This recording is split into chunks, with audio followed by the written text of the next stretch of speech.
ध्यान बच्चों, कैसे हम उम्मीद है आप लोग अच्छे होंगे, अच्छे से पढ़ रहे होंगे। आज हम सीबीएसई बोर्ड का जो क्वेश्चन पेपर है 2025 में आया था उसको कराने की कोशिश कर रहे हैं। और इसके आज हम बहुविकल्पी क्वेश्चन करेंगे, देखते हैं कितने हो पाते हैं। मतलब क्लास बहुत ज़्यादा लंबी नहीं रखेंगे, क्योंकि क्लास सारा पेपर अगर आप बताएंगे तो क्लास बहुत लंबी हो जाएगी। ठीक है,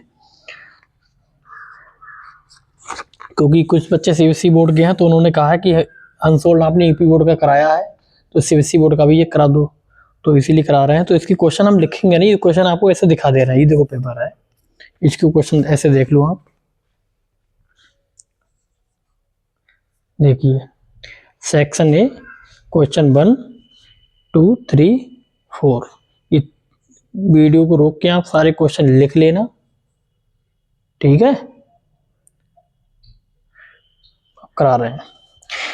पहला जो क्वेश्चन है वो इसमें लिखा है, in the given figure graph of polynomial p of x is shown number of zeros of p of x is।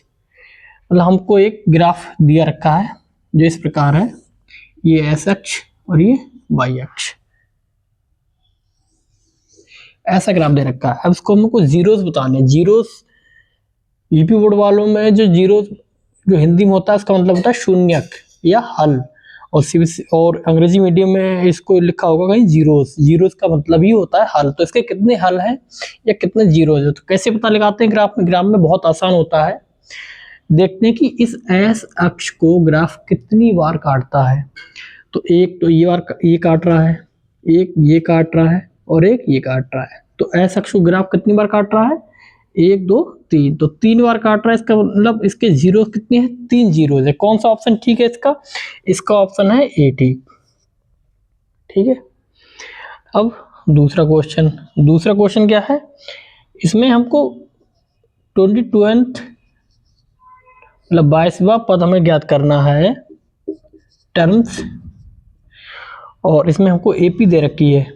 AP मतलब अर्थमेटिक प्रोग्रेशन या समांतर श्रेणी कितनी दे रखी है? 3/2, 1/2, -1/2, -3/2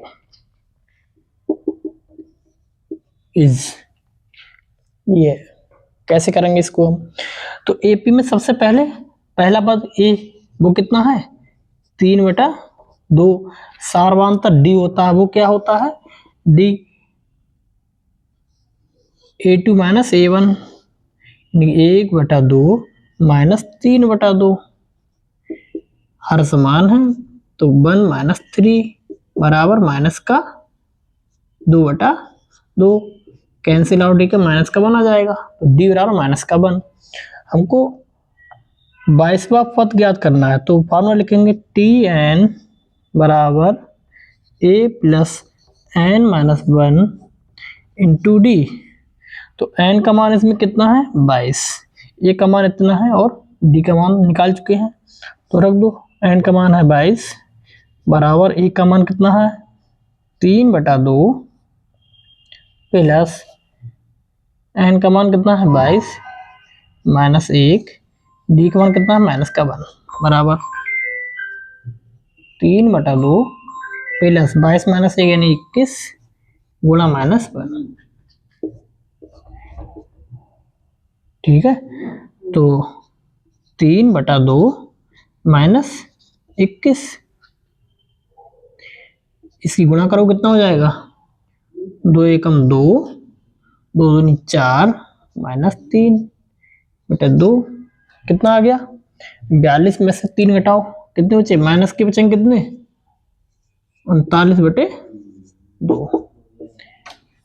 आंसर कौन सा है इसका? सी, -39/2, दूसरे का सी। ये ठीक है ना?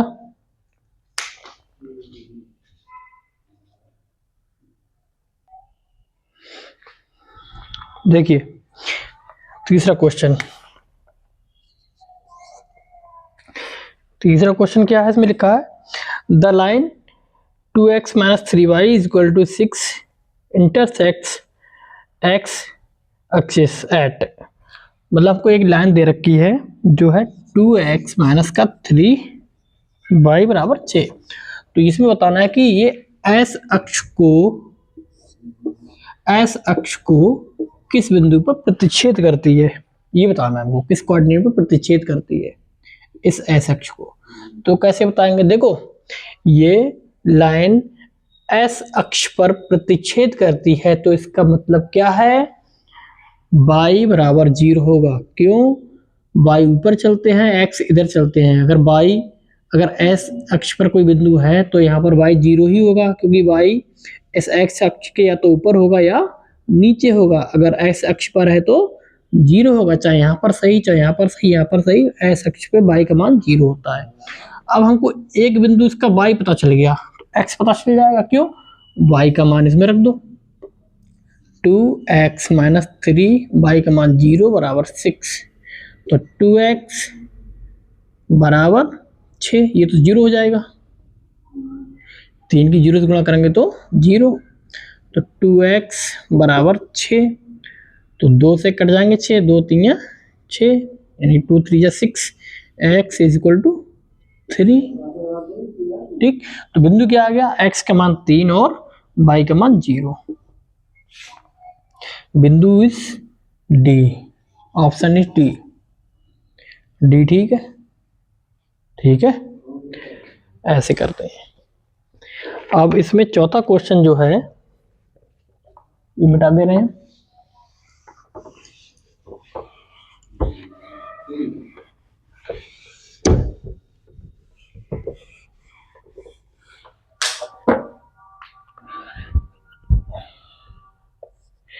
इसमें चौथा जो क्वेश्चन है वो कह रहा है, two identical cones are joined as shown in the figure if radius of base is 4 cm and slant height of the cone is 6 cm, then height of the solid is। हमको solid की height ज्ञात करने, कैसे, एक solid ठोस है, इस प्रकार इसके ऊपर ये कोन के रूप में जुड़े हैं, मानो दो कोन हो, कोन के ऊपर कोन रखे हैं। तो इसमें क्या रखा है, हमको दे क्या रखा है, इसमें दे रखा है रेडियस, यानी ये त्रिज्या होती है, दोनों की समान है। रेडियस आर कितना है, 4 सेंटीमीटर। और क्या दे रखा है, सैलेंट हाइट, यानी कि तिर्यक ऊंचाई हिंदी में जिसे बोलते हैं, वो एल क्या है, इसमें एल दे रखा है 6 सेंटीमीटर। तब हमको एच ज्ञात करना है इस पूरे सॉलिड की। कैसे, देखो मान लो एक शंकु कट कर लिया, यहाँ शंकु है, तो इसकी आर कितनी है, 4 सेंटीमीटर, इसकी ये वाली तिर्यक ऊंचाई कितनी है, वो है 6 सेंटीमीटर। हमको इसकी हाइट अब ज्ञात करनी है। अगर हमको ये ऊंचाई आ जाएगी, क्योंकि दोनों शंकु की हाइट और रेडियस सब कुछ सेम है, अगर इसका हम ये हाइट ले आएंगे तो इसका दुगना कर देंगे तो पूरे सॉलिड की हाइट आ जाएगी, बिल्कुल आ जाएगी। तो इसकी हाइट हमको एच निकालना है। इसका एक फार्मूला होता है, एल बराबर अंडर रूट, या हमको एल तो दे रखा है ना, इस रूप में लिख लो, एल स्क्वायर बराबर R square plus H square. ठीक है, तो एल का मान कितना है, 6 का स्क्वायर बराबर आर का मान कितना दे रखा है, 4 का स्क्वायर प्लस एच स्क्वायर, यानी एच तो हमें ज्ञात करना ही है। तो 6 चंग 36, ये 4 चौक 16 प्लस एच स्क्वायर 36, 16 इधर ले आए, माइनस का 16 बराबर एच स्क्वायर। ठीक है, तो एच स्क्वायर बराबर 6 में से 6 गया 0, 3 में से 1 गया 2, एच स्क्वायर। अब एच बराबर अंडर रूट 20, चूँकि ये किसी भी ऑप्शन में नहीं है। क्यों नहीं है, वो इसलिए नहीं है क्योंकि इस फॉर्म में है ही नहीं। अब इसका जो जोड़ा बनेगा बाहर आ जाएगा, जैसे 5 गुणा 4, 5 चौक 20, 5 4 जा 20, तो ये 4 की 4 जो है 2 का स्क्वायर है। ठीक है, तो इसका एक जोड़ा बाहर आ जाएगा। कैसे, ऐसे एक बार कर लो, चलो 5 इंटू 2 इंटू 2, जोड़ा बन रहा है तो 2 बाहर आ जाएगा, अंदर में रह जाएगा √5 सेंटीमीटर। ये ऑप्शन कौन से ऑप्शन में है, ये 2 √5, ये है सी। चौथे में है सी। ऐसे करते हैं। देखिए ये है भाई बहुविकल्पीय, लेकिन इनको आप हल करके दिखाएंगे तो और अच्छा रहेगा, नंबर आपको सही मिलेंगे। ऐसे तो क्या है कि कोई भी टिक कर देगा। अगर OMR सीट मिलती तो कोई दिक्कत नहीं थी, क्योंकि आपको OMR सीट नहीं मिलती है। आपको भले आपको ऑप्शन में से ही बताने पड़े, लेकिन तब भी आप ऐसा करके दिखाएंगे, ठीक है, ताकि आपके नंबर ना कटे।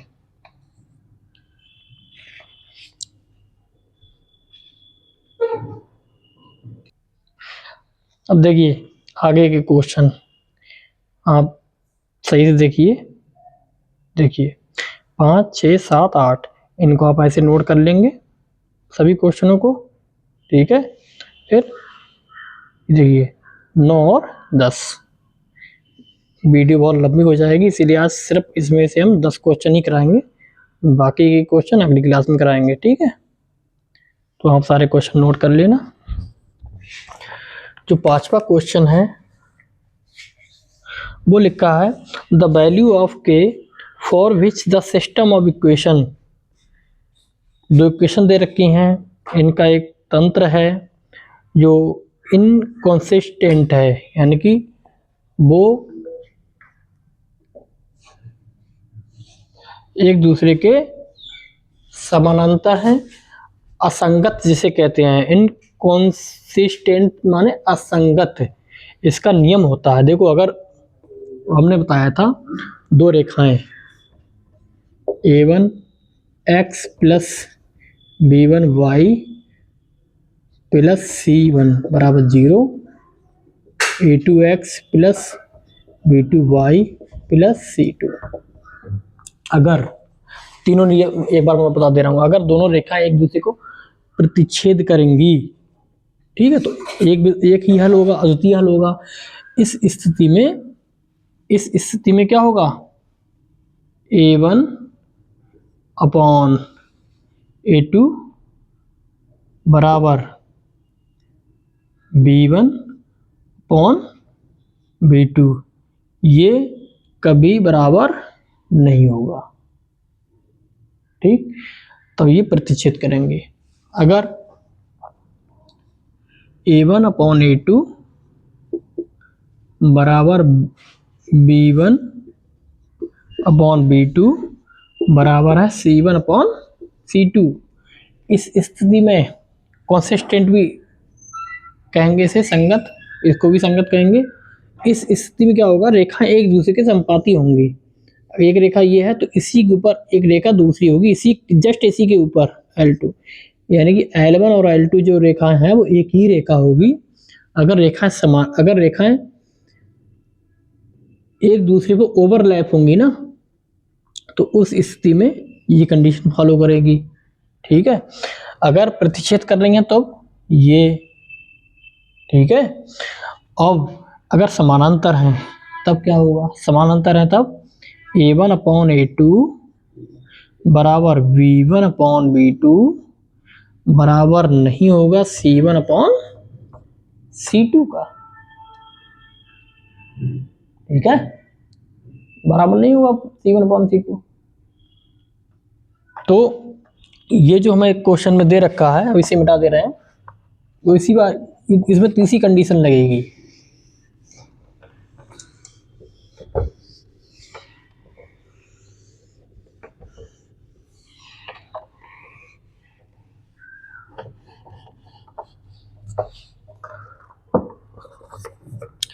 जो रेखा दे रखी हैं 3x माइनस का 7y बराबर 1, k of x plus 4y equal to 0। अब देखिए इसमें दे रखा है कि इनकॉन्सिस्टेंट है, मतलब हमको दे रखा है असंगत है। असंगत में क्या होता है, रेखा समानांतर होती है, समानांतर होंगी तो कौन सी कंडीशन लगेगी, a1 अपॉन a2 बराबर है b1 अपॉन b2 बराबर नहीं है c1 अपॉन c2। देखो इन दोनों बराबर रखेंगे और ये बराबर नहीं है, वाकई नहीं है, क्यों, ये c1 का मान है ना, c1 और c2 ये बराबर है ही नहीं एक दूसरे के, ठीक है, इनका अनुपात बराबर होगा ही नहीं। देखो 7 दूनी 14 और यहाँ पे 1/6 है, तो जब ये इसके बराबर नहीं इसके बराबर भी नहीं होगा, तो हमको इसको हल करना होगा और हमारा k का मान आ जाएगा। कैसे? a1 क्या है? ये 3, a2 क्या है? k बराबर b1 क्या है? माइनस का 7, b2 क्या है? 14। तो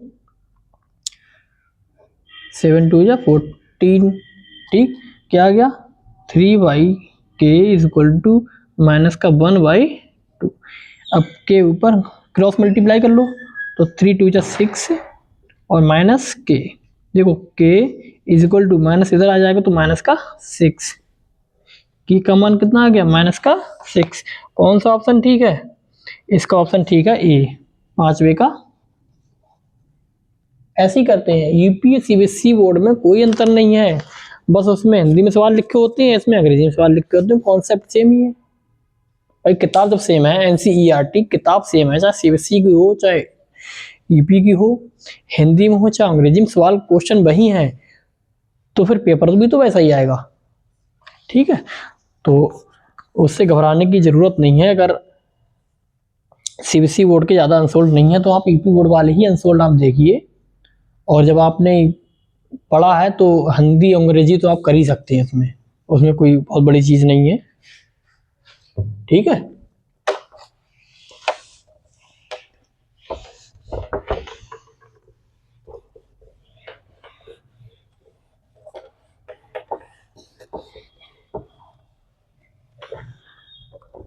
छठा क्वेश्चन देखिए, इसमें लिखा है कि 2 dice are rolled together, the probability of getting a sum more than 9 is. यानी 2 डाइस, ये 2 पासे हैं, उनको फेंकना है और उसमें उसकी प्रायिकता निकालनी है 9 से ज़्यादा संख्या आने की। 9 से अधिक आना चाहिए, 9 नहीं आना चाहिए, 9 से अधिक। तो प्रत्येक पासे पर 1 से 6 तक के अंक होते हैं। 2 पासे हैं, इस पर भी 1 से 6 तक अंक है, इस पे भी 1 से 6 तक अंक है। तो 9 से अधिक कैसे बनेगा? 9 से अधिक, अगर इसमें 5 आए, 4 आए, 5 4 9 होता है, क्योंकि 9 नहीं लाना है, 9 से अधिक ही लाना है, तो 5, ये भी 5, ठीक। और यहाँ पर 6, यहाँ पर 4, या तो यहाँ पर 4 आ जाए और यहाँ पर 6 आ जाए, ठीक। तो यहाँ पर 6 आ गया, यहाँ पर 5, 6 5 11, या यहाँ पर 5 आ जाए, यहाँ पर 6 आ जाए। अब यहाँ पर 6 आ गया, यहाँ पर भी 6 आ गया, तो कितनी पॉसिबिलिटी है? 1 2 3 4 5 और 6। अब देखिए, जब प्रायिकता होती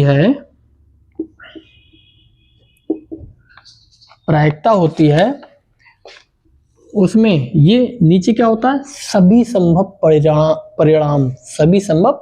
परिणाम, वो क्या होते हैं? देखो इसमें 6 होंगे, 6 हैं, तो 6 गुणा 6, ऊपर यहाँ सभी संभव परिणाम, और यहाँ पर जो परिणाम है, यानी 9 से अधिक आने की जो संभावना है वो कितनी है? 1 2 3 4 5 6, 6 स्थिति और नहीं है, यहाँ पर 6 लिख लिया, बराबर 6 से 6 कैंसिल, कितना आ गया? 1/6। आंसर कौन सा है इसमें? देखिए 1/6, सी, छठे का आंसर सी। ऐसे याद करते हैं। अगर आप चाहें ना तो 6 छंग 36 हो रहा है ना, 36 के 36 आपको हम यहाँ पर बनाकर दिखा सकते हैं कैसे 36 आएगा। जैसे ये आया ना, ऐसे ही करेंगे। पहले तो 1 में 1 मान लेंगे, 1 आ गया, फिर 1 आ गया, 1 आ गया, 2 आ गया, यहाँ पर 2 आ गया, यहाँ पर 1 आ गया, फिर 2 आ गया, यहाँ पर 3 आ गया, यहाँ पर 3 आ गया, यहाँ पर 2 आ गया, ऐसे यहाँ पर 2 आ गया, यहाँ पर 4 आ गया। ऐसे ही करते करते जब बनाते चले जाएंगे तो 36 प्रकार के बनेंगे। ये जैसे ही बने ना, ये 6 प्रकार के बने हैं, ऐसे ही पूरे पासे के सबके सब अगर जोड़े बनाए जाएं, सारी संभावनाएं बनाई जाए, तो सारी संभावनाएं क्या होंगी? सारी पॉसिबिलिटी क्या होंगी? वो होंगी 36, 6 गुणा 6।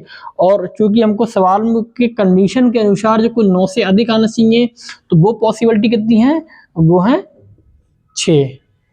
ठीक है। और इसका सूत्र होता है प्रायिकता निकालने का सभी संभव परिणाम और यहाँ पर परिणाम, तो उससे आंसर आ जाता है 1/6, ऑप्शन इज सी। ठीक है।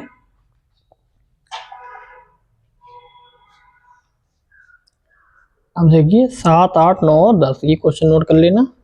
अब आगे ये करा रहे हैं। ठीक है।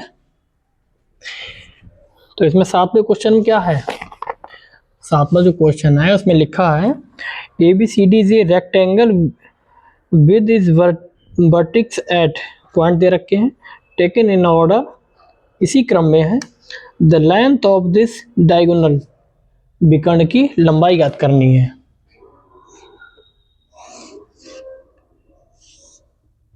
ठीक है। ये रेक्टेंगल है A B C और D, तो A का मान कितना, A का पॉइंट कितना है 2, -2, B का कितना है 8, 4, C का कितना है 4, 8, A B C और D, और D कितना है -2, 2। अब हमको ये निकालनी है, चाहे हम ये लंबाई निकाल लें चाहे ये लंबाई निकाल लें, रेक्टेंगल के जो विकर्ण होते हैं उनकी लंबाई समान होती है। ठीक है। तो AC हमको निकालनी है, AC की लंबाई, तो A के पॉइंट कितना है, A का पॉइंट है 2, -2, और इसमें C का पॉइंट कितना है, C का है 4, 8, तो ये x1 ये y1 x2 और y2। AC की लंबाई का सूत्र क्या होता है, दूरी का सूत्र क्या होता है, x1 - x2 का whole square plus y1 - y2 का होल स्क्वायर। देखो ऊपर स्क्वायर है तो हम चाहे इसमें x2 x पहले रख दें, x2 - x1 और y2 - y1, कोई फर्क नहीं पड़ता, क्यों, ऊपर स्क्वायर, अगर माइनस भी आएगा तो प्लस हो जाएगा। x1 क्या है इसमें 2 -x2 क्या है इसमें 4 प्लस y1 क्या है इसमें -2, y2 क्या है इसमें 8। ठीक। फिर 4 - 2 यानी कि -2 का स्क्वायर प्लस माइनस जुड़ जाएंगे दोनों, -10 का स्क्वायर, 2 दूनी 4 प्लस 10 × 7 100, तो क्या आ गया √104। देखिए अब √104 है, इसके फैक्टर करो, 2 पंजे 10, 2 दूनी 4, फिर 2 से काटो, 2 दूनी 4, 2 छंग 12। देखो अब कट तो जाएंगे 2 से, 2 के बाद कट जाएंगे, 13 दूनी 26, तो और जोड़ा बनेंगे नहीं, तो इसीलिए हम नहीं काटेंगे। ठीक, क्या आ जाएगा 2 × 26, तो जो जोड़ा बन रहा है वो बाहर आ जाएगा, क्या आ जाएगा 2√26 मात्रक। ठीक है। और इसका ऑप्शन कौन सा है, डी, 7वें का डी। ऐसे करते हैं। अब देखो बताओ, क्वेश्चन भले 1 नंबर का है, अगर आप ये सारा नहीं करेंगे तो कैसे पता चलेगा आंसर ये है, वो तो सरासर ऐसा होगा कि आपने किसी का एग्जाम आंसर देख के लिख लिया है। ठीक है। कुछ भी ना आया तो कुछ भी कर सकते हो, लेकिन अगर आपको पूरे नंबर चाहिए तो आप ऐसे करके दिखाओ, भले 2-3 लाइनों में दिखाओ, डायरेक्ट भी कर सकते हो, इसमें 1 नंबर वाले में कोई दिक्कत नहीं, लेकिन दिखाओ जरूर कैसे किया है। ठीक है। नहीं तो हो सकता है कोई आधा नंबर काट दे, आधा ही नंबर दे, आंसर के तो नंबर मिलेंगे भाई, जब ऑप्शन दे रखा है तो आंसर के तो नंबर मिलेंगे, लेकिन दिखाओगे नहीं तो हो सकता है आधा नंबर काट ले वो, तो इसलिए पूरा पूरा दिखाओ ताकि नंबर कटे ना।